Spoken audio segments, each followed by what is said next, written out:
नमस्कार मित्रों, प्यारे बच्चों, हम लोग DBR teacher history maker group के अंतर्गत नवंबर के ज्योग्राफी का अध्ययन कर रहे हैं। मेरा मोबाइल मेरी शिक्षा के तहत मैं पंकज कुमार वर्मा, नंद +2 हाई स्कूल सुगौली, पूर्वी चंपारण। अभी तक हम लोग ने 9 नवंबर के भूगोल विषय के 5 अध्यायों का अध्ययन कर लिया है और उसके प्रश्न उत्तरों को देख लिया है। अब हम छठे अध्याय जो जनसंख्या है उसको देखेंगे। छठा अध्याय का नाम जनसंख्या है। तो अभी तक हम लोगों ने जो मूल रूप से अध्ययन किया वो भूगोल विषय का कोर पार्ट था, जिसमें हम स्थलाकृतियों का, उसके स्थिति विस्तार का, प्रवाह स्वरूप का, जलवायु का, प्राकृतिक वन प्राणी वनस्पतियों का अध्ययन किया है।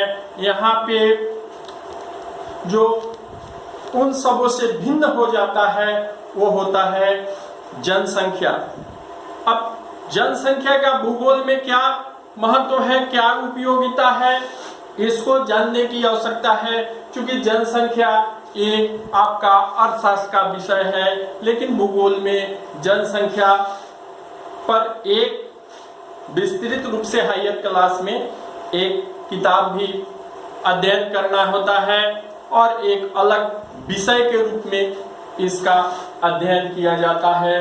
तो आइए हम देखते हैं जनसंख्या के संदर्भ में जनसंख्या आखिर है क्या। तो हम देखते हैं कि किसी भी देश की आर्थिक विकास मुख्यतः 2 तत्वों पर निर्भर करता है। एक प्राकृतिक संसाधन, दूसरा मानवीय संसाधन। तो मूल रूप से हम जब देखते हैं तो यहाँ पे जो आर्थिक विकास का सबसे महत्वपूर्ण पहलू है वह क्या है, तो मुख्य रूप से देखा जाए तो वो जनसंख्या ही है। अर्थात जनसंख्या से क्या तात्पर्य है, क्योंकि जनसंख्या आर्थिक विकास का साधन ही नहीं है बल्कि साध्य है।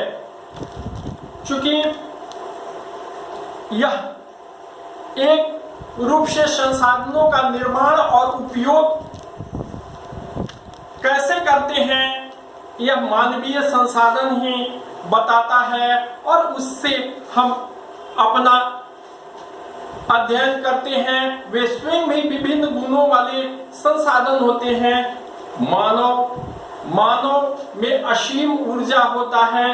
लोग उसका इस्तेमाल करने के लिए अलग अलग कौशल की आवश्यकता होती है। जैसे भारत में अभी स्किल इंडिया के तहत अगर हम किसी भी व्यक्ति में गुणात्मक परिवर्तन लाए, किसी स्किल का डेवलप कर दें और उस डेवलपमेंट के फलस्वरूप हम उसे मानवीय संसाधन में तब्दील कर देते हैं और वह एक हमारे लिए एसेट बन जाता है, एक संपत्ति बन जाता है, और उसके द्वारा जो कार्य होते हैं तो वह एक संसाधन के रूप में होता है। और जनसंख्या अथवा मानवीय परिवर्तनों से वस्तुओं और सेवाओं को हम क्या करते हैं, क्रियाकलापों को मानव के द्वारा ही किया जाता है। चूंकि स्वयं में ही प्रकृति के द्वारा बहुत सारी चीजें मिलती है, तो उसमें गुणात्मक परिवर्तन मनुष्यों के द्वारा होता है, मानव के द्वारा होता है। मानव अपने स्किल के माध्यम से उन सारे चीजों में परिवर्तन लाता है और उसे इस योग्य बनाता है कि हम उसका उपभोग उपयोग कर सके, अपनी आवश्यकताओं के अनुसार कर सके।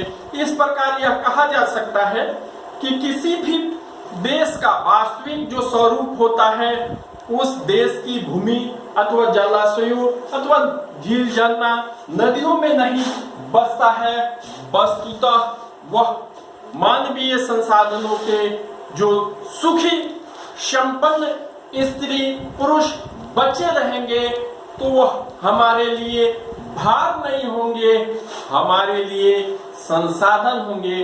तो तो जनसंख्या की उपयोगिता यहाँ बढ़ जाएगी। भारत में जनसंख्या का आकार एवं वृद्धि काफी भयावह स्थिति में है, क्योंकि जनसंख्या इतनी रफ्तार से बढ़ रही है कि विगत दशकों में हम लोगों ने देखा है कि यह एक बहुत ही विकट परिस्थिति उत्पन्न कर रही है, जिससे भयावह स्थिति से जनसंख्या विस्फोट के रूप में हमारे सामने परिलक्षित हो रही है।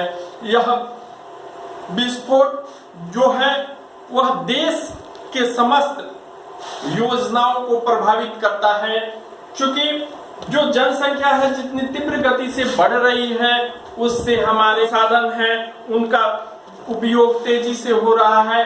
मनुष्य अपनी आवश्यकताओं की पूर्ति के लिए तरह तरह के जो प्राकृतिक संसाधन है उसका उपयोग कर रहे हैं, उपभोग कर रहे हैं।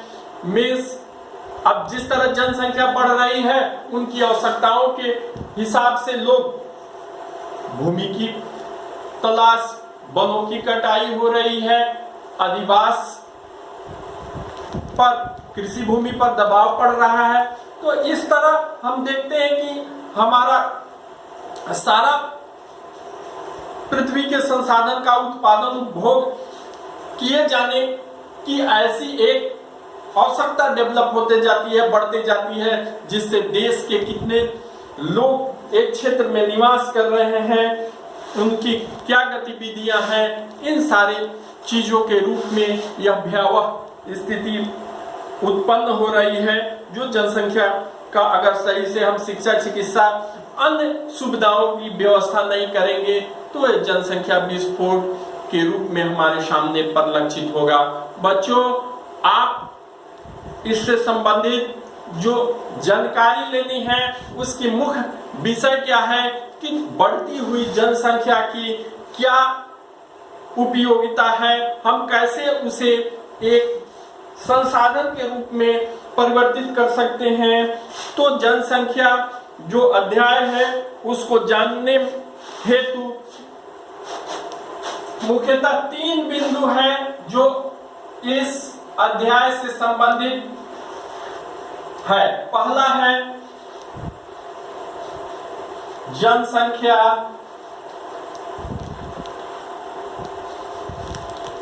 का पहलू है। इसको जानने के लिए जो हम लोग जनसंख्या का आकार और वितरण, आकार क्या है, उसका वितरण कैसे है, जनसंख्या वृद्धि और जनसंख्या में परिवर्तन का क्या महत्व है, कैसे हो रहा है, और जनसंख्या का गुण क्या है तथा इसकी विशेषताएं क्या है, इन्हीं 3 शीर्षकों के आलोक में हम इस चैप्टर का अध्ययन करेंगे।